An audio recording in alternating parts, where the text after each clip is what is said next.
Welcome to The Explainer. Today, we're unpacking a truly fascinating cultural shift. We're going to look at how a totally absurd premise from a 90s Hollywood comedy accidentally forecasted this profound evolution in modern family dynamics, specifically the reality of gestational fatherhood. So right off the bat, I want you to consider this kind of provocative question. What does a 1994 Arnold Schwarzenegger comedy have to do with modern fatherhood? I know, it sounds like a complete joke, right? But as we dive into this pop culture artifact, you'll see how it accidentally laid the exact groundwork for the conversations we are having right now about gender, biology, and what it actually means to create a family. Okay, here is our roadmap for today. First, the pregnant man in Hollywood. Second, subverting biological essentialism. Third, rise of Seahorse dads. Fourth, medical and legal hurdles. And finally, reclaiming the birth process. All right, let's jump straight into Section 1, the pregnant man in Hollywood. So, the film we're talking about is Junior. And the premise? Well, Dr. Alex Hess, played by Arnold Schwarzenegger, experiments with an unapproved fertility drug by implanting an embryo directly into his own abdomen, and, you guessed it, he becomes pregnant. Now, the entire pitch of this movie literally rested on Schwarzenegger's hyper-masculine persona. The studio was totally banking on the audience seeing the Terminator himself with a baby bump as just this purely absurd comedic visual gag. Because he's this ultimate icon of traditional masculinity, the viewer could basically just take comfort in the joke, without really having to confront the fallibility of the sex binary. But here is exactly where things take a totally unexpected turn. When his university employer actually discovers the pregnancy, they show up with the police to claim the baby as university property. And Schwarzenegger's character pushes them aside and yells, "My body, my choice." It's absolutely wild. What's so fascinating here is how that single comedic line unexpectedly laid a thematic foundation for radical bodily autonomy. Without necessarily meaning to, the film started arguing that where there is a will and, the freedom to exercise it, there's a way. Moving right along to Section 2, subverting biological essentialism. The contrast between what the studio intended and the final product is honestly stark. On the one hand, you have the intended bioessentialist humor, but on the other hand, look at the queer subtext. Dr. Hesse and his partner are forced totally outside acceptable medical practice, so they essentially use DIY hormones to maintain the pregnancy. And later in the film, Alex actually goes to a women's health resort and finds this incredibly nurturing community of care among other expecting mothers. As our sources point out, he's treated with a level of dignity that is shockingly resonant with trans narratives today, where finding supportive gender-affirming care can be a monumental challenge. Now, this hidden depth actually makes a ton of sense when you look at the film's origins. The concept originally belonged to actress and director Sandra Locke. Following a deeply controlling relationship where her own reproductive choices were literally stripped away from her, she developed the script. But through a whole series of Hollywood power struggles, the project was taken from her and handed over to director Ivan Reitman. So a project originally born out of a profound desire for female bodily autonomy somehow evolved into this bizarre, almost utopian deconstruction of the gender binary. Which brings us to Section 3, Rise of Seahorse Dads. Let's actually trace this timeline for a second. We start with that cinematic fantasy of Junior back in 1994.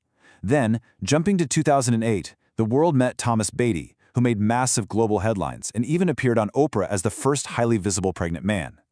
By 2019, the documentary Seahorse brought these stories way further into the mainstream, documenting a trans man's very real journey through fertility and birth.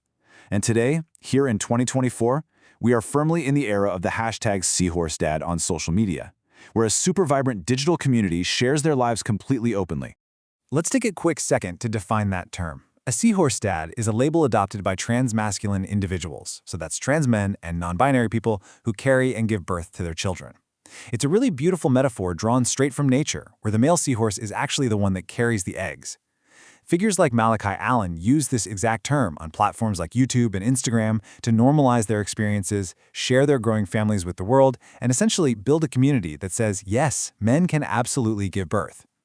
So, the really crucial point here is this. When Thomas Beatty went public in 2008, it completely shattered the deepest assumptions of the gender binary, specifically that bioessentialist idea that only cisgender women can give birth.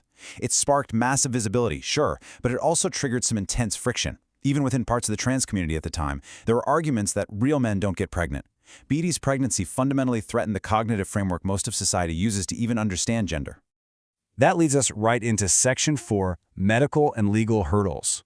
Because as you might imagine, trans-masculine birthers face an absolute gauntlet of institutional challenges. First up, you have insurance code mismatches. Basically, healthcare software is strictly designed around cisgender women. If a patient's legal gender marker is male, insurance computers often just flat out reject claims for prenatal care because the appropriate box literally doesn't exist. On top of that, there's a severe lack of trans-inclusive prenatal care, where patients are often misgendered in waiting rooms designed exclusively for mothers.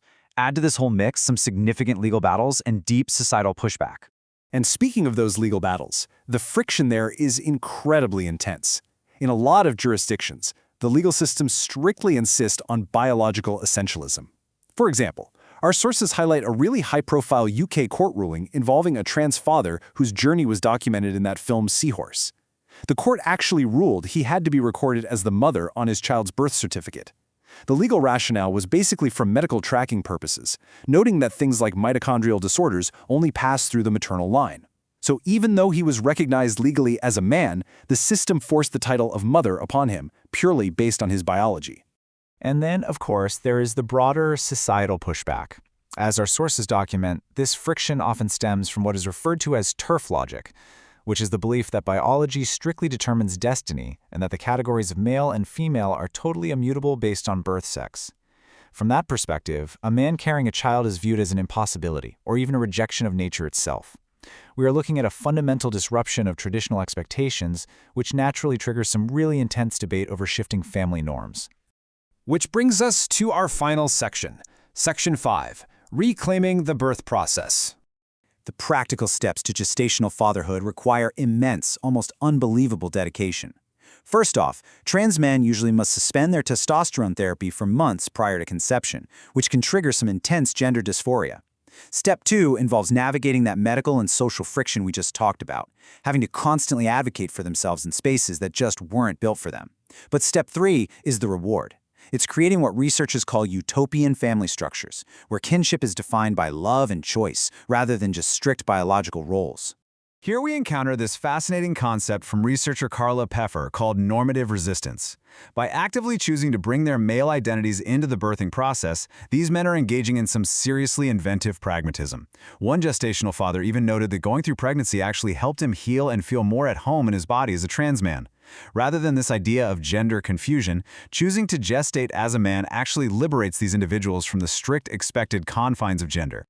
When you look at this paradigm shift laid out like this, the contrasts are so clear. In the traditional view, the gestator is a cisgender woman, the medical focus is highly maternal, and the family model is bioessentialist. But gestational fatherhood introduces a completely new reality. The gestator can be trans-masculine, they demand trans-inclusive care, and the result is a beautifully redefined kinship. They are basically proving, through their very own lived experiences, that biology is not necessarily destiny, especially if you take it into your own hands. So we've traveled all the way from a cinematic joke in 1994 to the beautiful, complex reality of Seahorse dads today. As we wrap up, I want to leave you with this final, kind of provocative thought to chew on. If biology isn't destiny, and if the boundaries of who can bring life into the world are actively expanding, how will our very definition of family continue to evolve in the years to come? Thank you so much for joining me on this explainer. Keep learning, keep questioning, and I will catch you on the next one.